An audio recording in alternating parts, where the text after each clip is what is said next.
Generally وسوسے ہر ایک کو آتے ہیں، کسی کو کم آتے ہیں، کسی کو زیادہ۔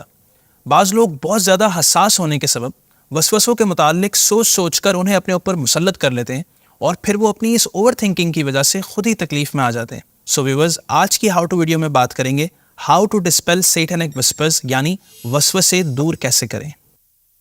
اگرچہ سائیکالوجی کے مطابق سپرسٹیشس یعنی توہم پرست لوگ زیادہ وسوسوں کا شکار رہتے ہیں، لیکن وہ ایک الگ ٹاپک ہے، صرف آج ہم وسوسوں پر فوکس کرتے ہیں۔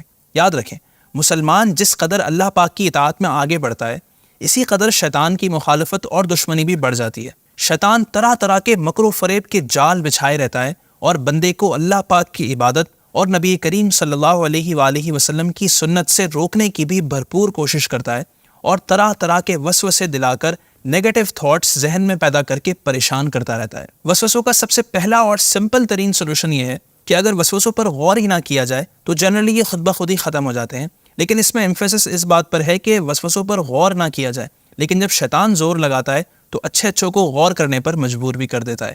اینی اس کا حل یہ ہے کہ جب بھی وسوسے آنا شروع ہوں، ذکر اللہ یعنی اللہ اللہ کرنا شروع کر دیں تو انشاءاللہ شیطان فرار ہو جائے گا۔ حضرت ابن عباس رضی اللہ عنہ فرماتے ہیں، شیطان انسان کے دل پر بیٹھا رہتا ہے، جب بندہ ذکر اللہ سے غافل ہو جاتا ہے تو شیطان وسوسے ڈالتا ہے، اور جب انسان اللہ پاک کا ذکر کرتا ہے تو شیطان پیچھے ہٹ جاتا ہے۔ ویورز، یاد رکھیں، شیطان ہم سے اس قدر قریب ہے کہ ہمارے پیارے نبی صلی اللہ علیہ وآلہ وسلم نے فرمایا، بے شک شیطان انسان کے بدن میں خون کی طرح گردش کرتا ہے، اور صوفیاء کرام فرماتے ہیں کہ لہٰذا اس کے راستوں کو بھوک کے ذریعے سے تنگ کرو۔ تو یہاں ایک پوائنٹ یہ بھی پتہ چلا کہ وسوسے دور کرنے کا ایک طریقہ یہ ہے کہ اپنی ڈائٹ کو معتدل بیلنسڈ بنائیں اور اوور ایٹنگ سے بچیں، ورنہ وسوسوں میں ڈراؤنے خواب بھی ایڈ ہو جائیں گے اور وسوسوں کی تہ اور ڈارک ہوتی چلی جائے گی۔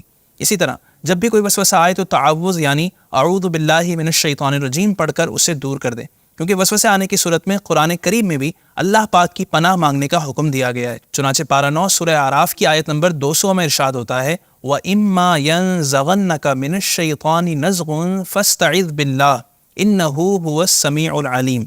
اور اگر تجھے شیطان کا کوئی کونچا یعنی وسوسہ پہنچے تو اللہ پاک کی پناہ مانگ، بے شک وہی سنتا جانتا ہے۔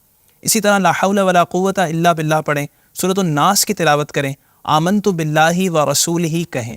ویورز، یاد رکھیں کہ کسی بھی نیگیٹو چیز پر دھیان نہ دیں، کیونکہ جب بھی شیطان کی بات پر دھیان دیا جاتا ہے تو پھر یہ پیچھے ہی پڑ جاتا ہے۔ حضرت عمر بن مرہ رضی اللہ عنہ فرماتے ہیں، شیطان جسے دیکھتا ہے کہ میرا وسوسہ اس میں کارگر ہوتا ہے، کام کر جاتا ہے، تو سب سے زیادہ اس کے پیچھے پڑ جاتا ہے۔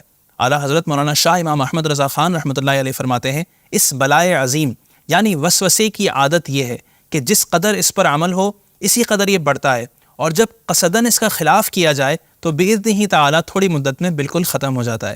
لہٰذا وسوسوں کی طرف بالکل توجہ نہ دیں اور اللہ پاک سے ہر وقت شیطان کی شرارتوں سے پناہ مانگتے رہیں۔ اسی طرح ہمارے پیارے نبی صلی اللہ علیہ وسلم نے فرمایا، کوئی غسل خانے میں ہرگز پیشاب نہ کرے پھر اس میں نہائے یا وضو کرے گا، کیونکہ وسوسے اسی سے ہوتے ہیں۔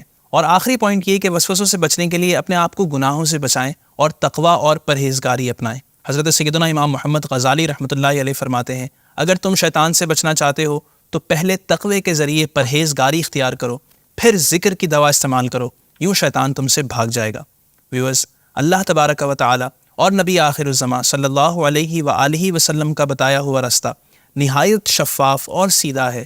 یقیناً اسی پر چل کر ہم شیطانی حربوں سے، اٹیکس سے محفوظ رہ سکتے ہیں۔